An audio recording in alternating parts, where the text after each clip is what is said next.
Hare Krishna dear devotees and welcome to this Radha Ashtami special vlog with a devotee girl। जहाँ प्रेम है वहाँ राधा है और जहाँ राधा है वहाँ कृष्ण है।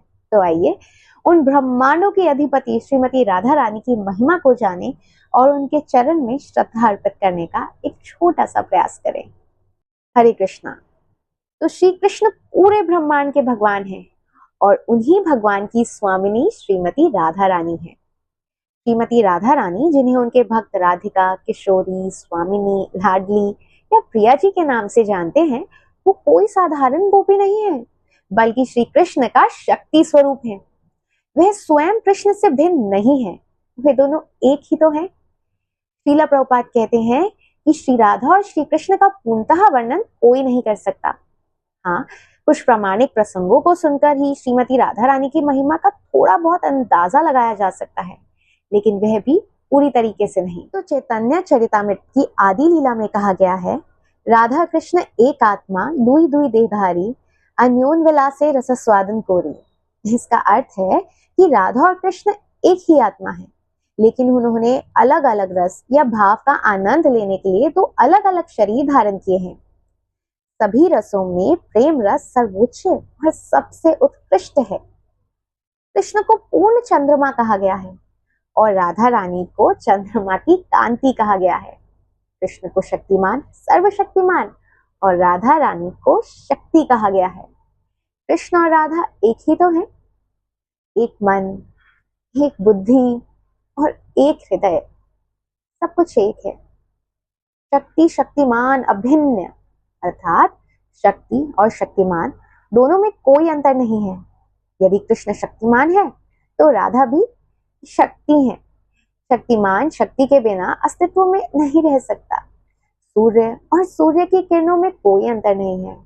दीपक से निकलने वाला प्रकाश और उसकी किरणें एक दूसरे से भिन्न नहीं है।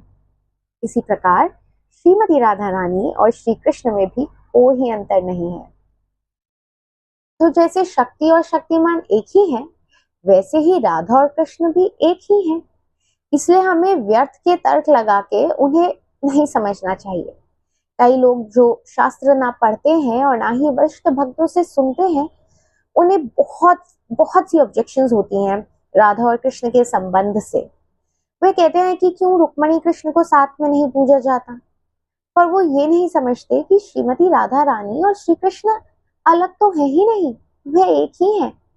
राधा पूर्ण शक्ति, कृष्ण पूर्ण शक्तिमान, दुई वस्तु वेद ने शास्त्र प्रमाण। तो हमारी गौड़ीय परंपरा में हम श्रीमती राधा रानी के थ्रू ही श्री कृष्ण की आराधना करते हैं। भक्ति सिद्धांत सरस्वती ठाकुर महाराज बोलते हैं कि हम श्री कृष्ण की पूजा नहीं करते, हम उनको इतना प्यार नहीं करते, हम असल में राधा रानी को प्यार करते हैं। और क्योंकि वो श्री कृष्ण को इतना प्यार करती हैं, उनको पूजती हैं, उनकी पूजा करती हैं, इसलिए हम श्री कृष्ण को प्यार करते हैं। और रघुनाथ दास गोस्वामी जी क्या बोलते हैं, वे कहते हैं कि यदि मुझे कभी किसी दिन गोवर्धन के पास मुझे श्री कृष्ण दिख गए और श्री कृष्ण ने कहा कि आओ मेरे पास आओ, तो मैं तो नहीं जाऊंगा, क्योंकि कृष्ण की कोई गारंटी ही नहीं है। वो तो ऐसे ही टेढ़े मेढ़े से, वो तो छलियां हैं।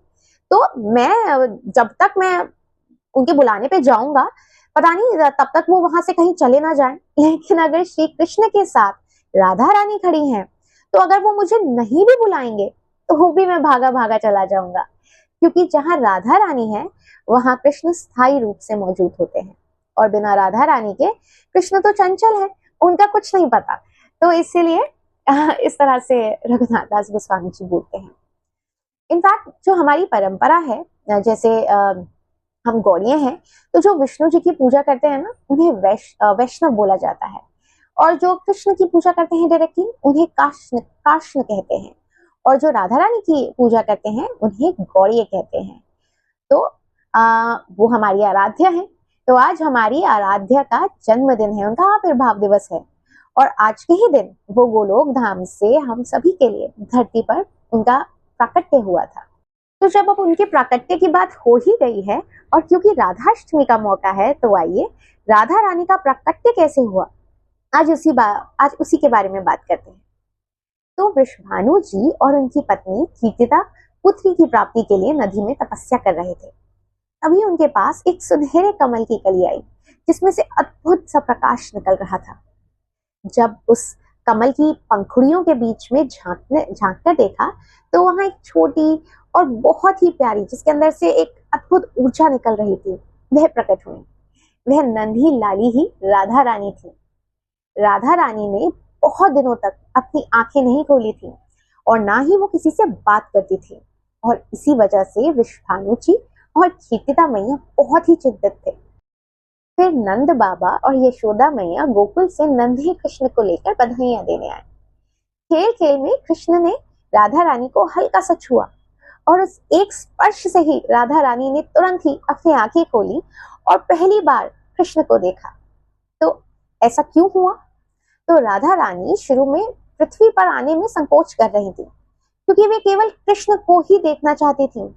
कृष्ण ने उनसे वादा किया कि जैसे ही वह पृथ्वी पर आएंगी सबसे पहले सिर्फ कृष्ण को ही देखेंगी। यही वचन राधा रानी के लिए बहुत खास था।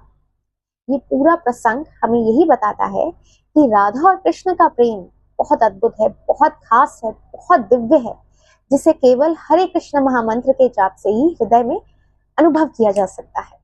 तो एंड में मैं बस इतना ही बोलूंगी कि सच्चाई तो ये है कि मैं राधा रानी के प्रेम और उनकी लीलाओं के बारे में पूरी तरह से बोलने में सक्षम ही नहीं हूँ, क्योंकि उनका प्रेम इतना विशाल है, इतना दिव्य है कि शब्द भी कम पड़ जाते हैं और मैं अपने आप को उस लायक ही नहीं समझती।